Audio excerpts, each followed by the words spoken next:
What is up, everybody? This is your boy Dedrian Cologne, host of City of Wrestling Showtime. And man, tonight's Monday Night Raw, it was very interesting. I wouldn't say peculiar like Collision, but it was there. And it's not a bad thing, okay? It's not a bad thing. There was a very funny R-Truth vignette that was freaking hilarious. But for the most part, I mean, it was a decent Monday Night Raw, but also I will discuss a prediction regarding Monday Night Raw and where it might be headed as far as the new TV rights deal, along with Royal Rumble potential spoilers and the latest on TNA Hard to Kill pay per view that will be airing, I believe, this week. Yeah, this Friday. But other than that, it has been a very interesting day in the world of professional wrestling. But let's get into Monday Night Raw.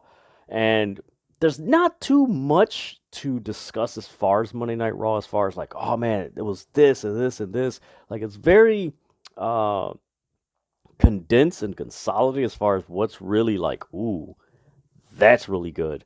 You had some pretty solid matches and everything, but for the most part, it was a very um, easygoing, chill.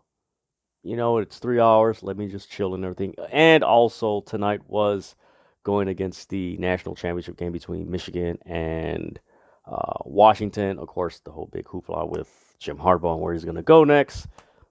So, a lot of people were there. I would say that for me, it didn't cross my mind. It didn't. I didn't perceive it as being as such. What I'm going to get into right now, but I can see many fans wondering if WWE kind of phoned it in, knowing that they're up against the national championship game. Um, I could see that. I don't. I personally did not see that tonight. It was just one of those nights where they, went through their stories that are going to be headed towards the Royal Rumble, and then after that, Elimination Chamber, then WrestleMania. But other than that, like I said, it was a pretty decent Monday Night Raw. Nothing too like, oh my God, this was terrible. Why did they do this? But nothing like, oh my God, this was amazing. This was great. Like, oh man, this is dope. But man, I got to get into the main thing that really set off this Monday Night Raw was the Drew McIntyre CM Punk interaction. That was some good stuff. That was some really good stuff. It got to the point. I kind of wish that it would have got a little bit condensed a little bit between both guys, but I mean, they really said some stuff that really um, added to you could call the tension, the disagreement, the beef between these two wrestlers. Okay, um, and you can kind of see some foreshadowing as far as the Royal Rumble, like Punk mentioned like when I throw you out, it's like so is CM Punk really gonna throw Drew McIntyre out, or is CM Punk gonna be the reason why Drew McIntyre gets thrown out of the Royal Rumble? That's something to keep an eye on. But Drew McIntyre, he's talking about um, everything that happened last week and just pretty much how everything isn't going his way. And then he teases maybe I should go away for 9 years and then come back, and then people will greet me with open arms. And he mentions about the overexerted pin that he had last week, and then Damian Priest cashing in, and it was Damian Priest's fault that he lost his match because he's like, he actually brought him. If you really think about it, it's pretty logical. He's like, Damian Priest, why did you have to cash in? You could have cashed in after I got the title because I was already exhausted, and you would have just cleaned me out, and then boom, there you go. So he goes into that, and that brings out CM Punk. And I have a few lines that they said, which were, man, this was gold. This was gold. Drew McIntyre tells CM Punk, when the going gets tough, Punk gets going. Then he mentions, you don't have demons. You are a demon. Then Punk mentions, I am not a demon. When pushed, I am Satan himself, which is like, ooh. And a lot of the stuff that Punk was throwing back at Drew McIntyre was just like, I couldn't help but think of the stuff that happened in AEW and the things that were reported, I'm just like, mm, mm, man, that's kind of like some people are gonna take what he said and like run with it, like, ooh, that's how he was in AEW. Like, no, that's not what he's referring to the story. But that crossed my mind. I'm like, man, people are gonna run with that, man. They are gonna run with that, and it has nothing to do with where he came from. But man, that back and forth was really interesting. And man, this line by Drew McIntyre, this is where I strongly believe I do think either CM Punk is going to eliminate Drew McIntyre from the Royal Rumble, or CM Punk is going to be the reason that leads to Drew McIntyre getting eliminated. If you guys understand what I'm saying, one, Punk will literally eliminate Drew McIntyre. The other one, Punk will be the reason why Drew McIntyre gets eliminated. Probably both men on the apron, and then Punk ducks and Drew McIntyre gets eliminated or what have you. Possibly setting up a match at Elimination Chamber. Think about that. But man, I love that interaction between those two guys. That was some good stuff. That was some really good stuff. It didn't overstay its welcome, and it was just very punctual, and I really liked that. Then the second thing was Rhea Ripley interrupting Nia Jax interview with Michael Cole, and this honestly a lot of the promos and the R-Truth vignette, which I'm going to get into after this, and a few of the backstage segments were really cool. It was like some of the matches were just, I don't know, it was just like there. It wasn't bad, but it wasn't like, oh my god, it was amazing. It was just like, if you can call a wrestling match moderate, that's what most of these matches were. Um, but Rhea Ripley, she interrupts Nia Jax. She tells her, "You don't own this division. I do." Then Nia Jax, she or actually, Rhea Ripley, forgive me, guys. Rhea Ripley, she mentions to Nia Jax, if you win the Royal Rumble, it's best you keep my name out your mouth. And then Nia Jax replies back, when I win the Rumble, I will choose you. See you soon, Unstoppable Champ. Just a very sarcastic line thrown at her and everything. You did get a backstage segment later after the R-Truth thing that was freaking hilarious. And, Priest and Rhea are going back. You can tell that they're leading towards some form of like split or something like that, because it's real interesting. And honestly, it feels like with Judgment Day, with Rhea Ripley, Damian Priest, Finn Balor, it almost feels like they're repeating the same storyline tropes that they did with the Bloodline when they included Sami Zayn. And a lot of people are making that comparison that R-Truth, being around the Judgment Day is kind of similar to Sami Zayn with the Bloodline. Although Sami Zayn was actually in the Bloodline, R-Truth isn't. And it's like you kind of have this comedy relief, and it's almost as if Rhea Ripley and Priest are kind of like, actually, Rhea Ripley is like the Roman Reigns. Damian Priest is kind of like the Jimmy Uso, where he's just like, yeah, he's funny, da da da. And then you kind of have, you could say Finn Balor is kind of like the Paul Heyman, even though he's in the match. He wrestles and everything. And then you have, um, man, I can't say anybody's really like Solo. But it's if you guys understand the compare, like you can see it's kind. I hope it doesn't go that way, but it's awfully similar to the story tropes that the Bloodline did when they had Sami Zayn being around, trying to get into the Bloodline, then eventually getting into the Bloodline. Although Truth thinks he's in the Bloodline and all that, but it's going to be interesting to see where this goes with Rhea Ripley and Nia Jax. Is this going to be again another foreshadowing of Nia Jax and Rhea Ripley at Elimination Chamber? That's something to think about. Is Nia Jax going to win the Rumble? I personally think and believe that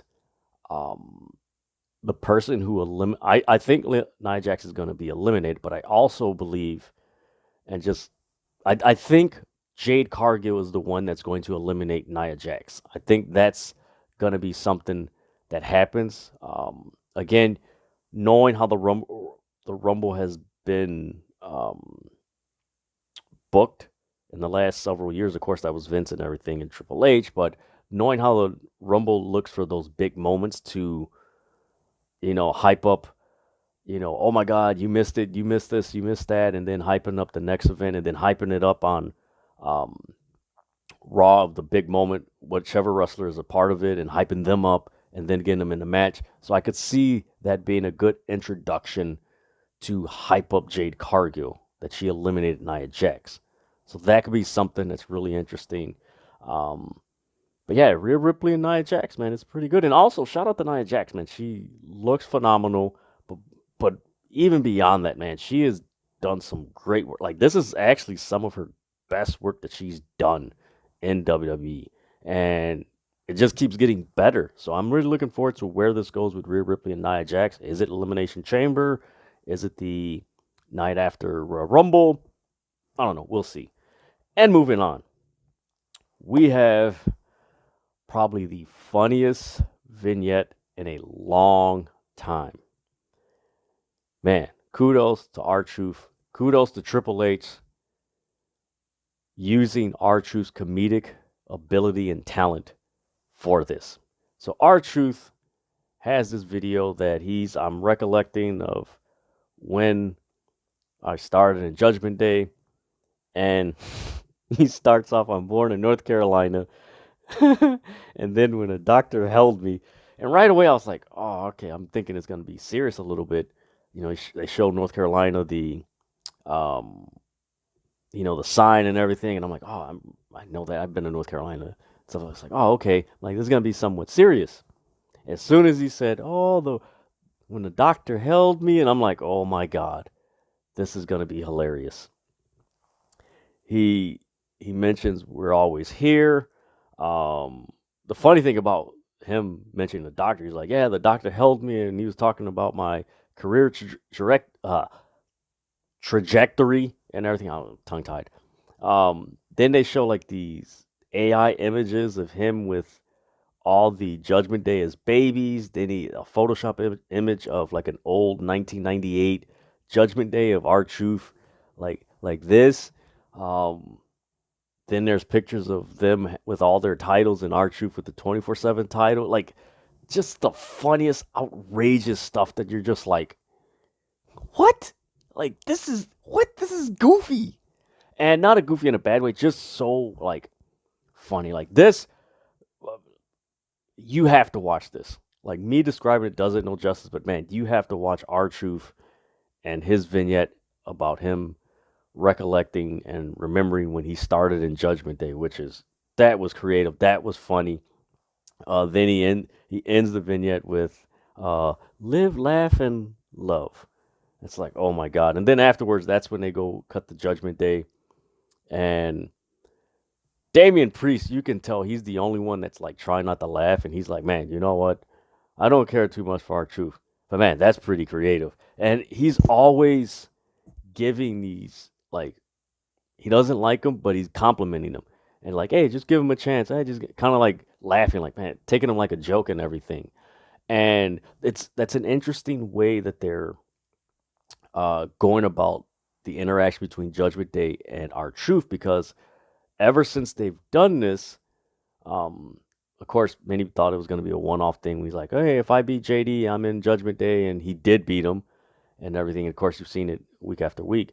But it's almost like, man, is this what's going to lead to Rhea Ripley and Damian Priest splitting, or Damian Priest getting kicked out of Judgment Day, or just leaving and everything? It's an interesting thing because, like I said, it's almost like they're using similar tropes, story tropes, that the Bloodline did when Sami Zayn was involved with the Bloodline. So that's something to keep an eye on.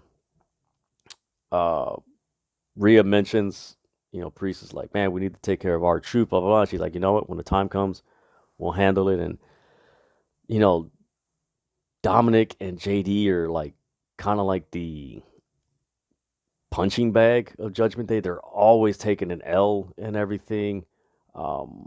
Priest, Mysterio gets most of the heat, but he's always losing. Finn Balor and Priest, they retain the titles, but it's like there's this weird, awkward tension, and then they come together, and it's just really interesting. Then there's this tension between Rhea Ripley and Damian Priest that wasn't there before, and it's just like, okay, there's all this tension around here. Like, is this leading to an eventual split from everybody, or what have you? Or is it just Rhea and Dominic go their way, Finn goes his way, or to the OC, and Priest goes his way, which he cashes in the Money in the Bank. I don't know. That's something to think about. Maybe that's something that happens, but a really peculiar position that Judgment Day is in heading into Royal Rumble. And also with Damian Priest having the Money in the Bank, and it's going to be close to a. Is it going to be a close. Man, when was Money in the Bank? July? So yeah, it's going to be interesting if Damian Priest keeps money in the Money in the Bank briefcase uh, till WrestleMania. And honestly, if you think about it, I would not be surprised if Damian Priest cashes in the Money in the Bank briefcase and wins the night after uh, uh, the WrestleMania, Raw after Mania. There you go. I was thinking two things. Forgive me, guys. But yeah, wouldn't be surprised if Priest cashes in and wins the world title on the Raw after Mania. Something to think about, folks. Keep that in mind. Um, in other news, and like I mentioned when I started this episode, uh, Sports Business Journal is predicting that Monday Night Raw will go to Amazon. And in this article, it mentions that if they do go, it hits an audience of young males. A demo where Amazon is believes it sees growth and Prime subscriptions. And shout out to Robert DeFelice from Fightful. He brought up a very good point about this of Raw going to Amazon. If the prediction comes true, so you'll have Raw on a streaming service, you'll have SmackDown on cable TV, and then you'll have NXT on network TV. So WWE, if this goes through with Raw and Amazon, if this happens and everything, they primarily hit all three, you could call it sectors of television, network television, cable, and streaming. So they have all their brands on every form of uh, way that you can watch television, whether it's through network TV, cable TV, or streaming service, which I honestly think that is a genius way to do that. If that is the plan, that is smart. I know a lot of people are saying that Raw could take a hit because it's in Amazon, but the NFL is averaging like 13 million, I think, viewers on Thursday Night Football. So Monday Night Raw, which they mentioned in the article, would stay on Mondays. Like, that could be very interesting. Raw on Amazon, and also if you have um, Amazon, of course, Prime Video, it's going to be on, but Amazon Prime, you think of the merchandising that WB can market through Amazon while they're doing Monday Night Raw, and just that whole thing. And again, most people use Amazon, and it's free shipping if you have Amazon Prime and Prime Video, so you have that whole connection. Like, it's a win-win, and it's just an easier way. I look at it as an easier way to facilitate a lot of their merchandising and just get people to buy a lot of their stuff. And then you think about if you have an Amazon Fire Stick. If WWE Raw is on Amazon, there's going to be nothing but ads on that platform, on Fire Stick. And then if you have, just all the advertisement, man, I mean, Amazon's pretty much everywhere. So that's something that would be very interesting if it does happen. I do think that once the licensing deal that WB has with Peacock, as far as the WB network, is up, I would not be surprised if they move it to Amazon. That is a platform. If you have Prime Video, you guys know what I'm talking about, because that's something you're just like, man, I could see WWE Network on Prime Video, and the way that Prime Video operates and the way it's user friendly and everything. It's something to think about. It's actually Prime Video, and I know most of you might have it, but the way the user friendliness it's similar to HBO Max and everything, where you can go back and everything, and it would be interesting to see how they would um, incorporate and present the WWE Network on Amazon if that's to happen. Again, this is if. I think that when the licensing deal up with Peacock, that WB would move, or TKO would move the WB Network to Amazon and everything. So that's something to keep in mind. And I don't know. We'll see if that happens in the next, I believe it's 2026 that the um, licensing deal for the WB Network with Peacock goes up. Moving on. Potential surprises for the Royal Rumble. And this is from PW Insider. Sean Waltman, X-Pac, Naomi, and Liv Morgan are the three names so far that could potentially be Royal Rumble surprises. X-Pac, in the article with PW Insider, they mentioned that X-Pac would be in Florida for WWE over the weekend. Naomi is slated to finish up with TNA after Hard to Kill. So, I mean, anybody that might be like, no, I want her to stay. Like, as soon as she regained, like, she got that massive momentum, that debut in TNA, and let's face it, she joined Impact Wrestling, but Impact Wrestling is basically in the last you can go back to Drew McIntyre when he was Drew Galloway in Impact Wrestling, even Cody Rhodes. Like, Impact Wrestling's had this interesting gift and talent of rejuvenating a lot of former WWE wrestlers that really creatively they were just bankrupt, but as soon as they go to TNA, they just get this added value, and it just increases their stock, where when they go back, it's just like, whoa, this is a different person that was here the last time they were in WWE. So as soon as she debuted, it's like, she's gonna go back. And of course her husband's there, Jimmy Uso. So it's just, you see the writing on the wall, and you just feel it, like it's just going in that direction. And man, if she does show up at the Royal Rumble, which I honestly think it's a possibility, a strong possibility, man, she's gonna get a massive pop. That's gonna be fun, and she deserves it, man. She's been exceptionally, I mean, off the wall in Impact Wrestling. I got to remember it's TNA Wrestling now, but TNA Wrestling, and just, man, she's put on some great matches. Her matches with she's going to wrestle Jordan Grace, but Deonna Purrazzo, man, I'm trying to think of the other one, Giselle Shaw, was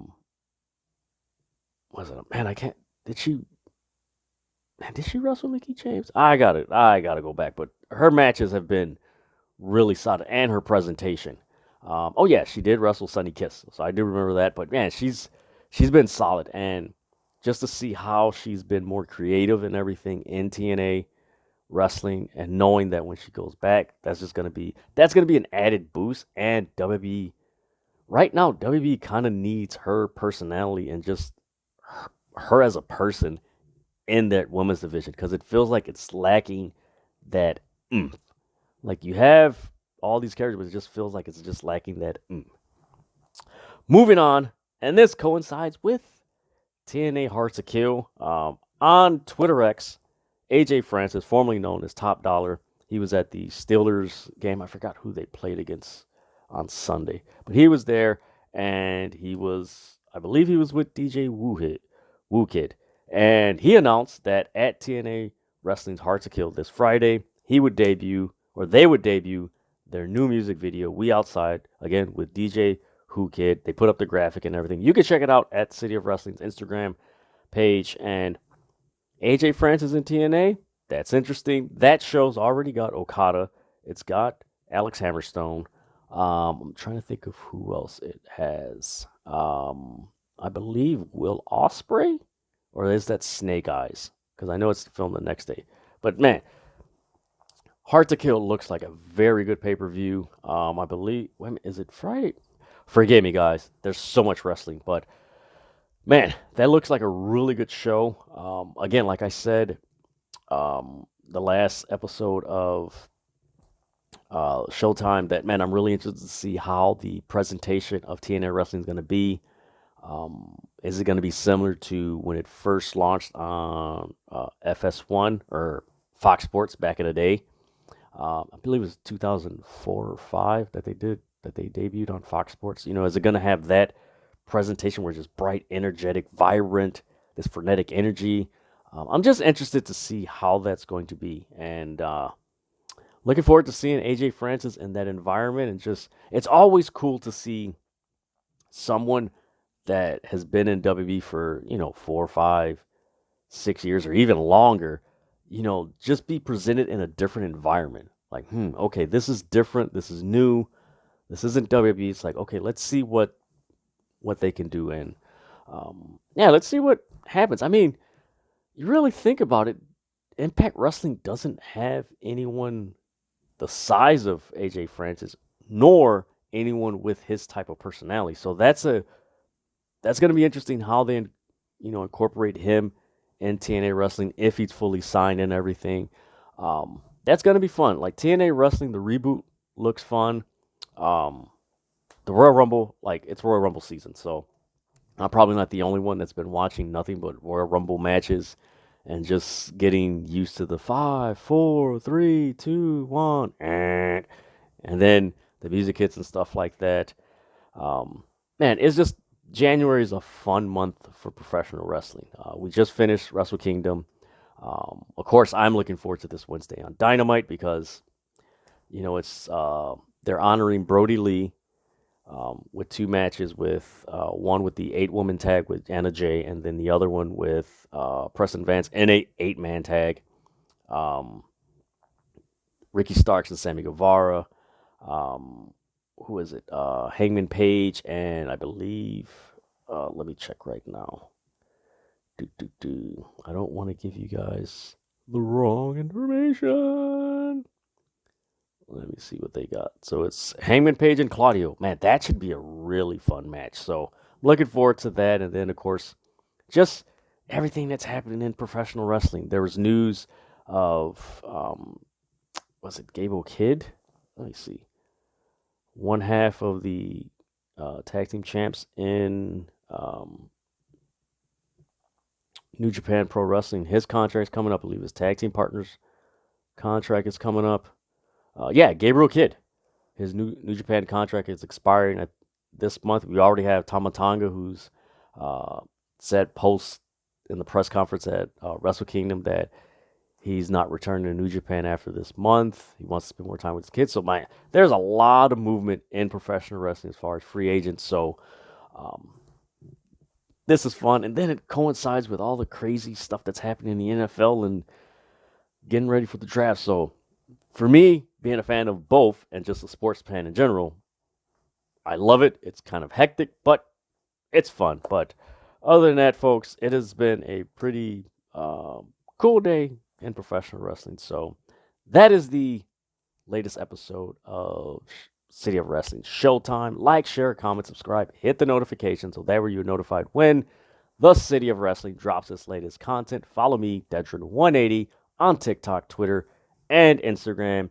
And folks, man, there's still more wrestling to come this week. So with that, folks, until next time, enjoy the world of professional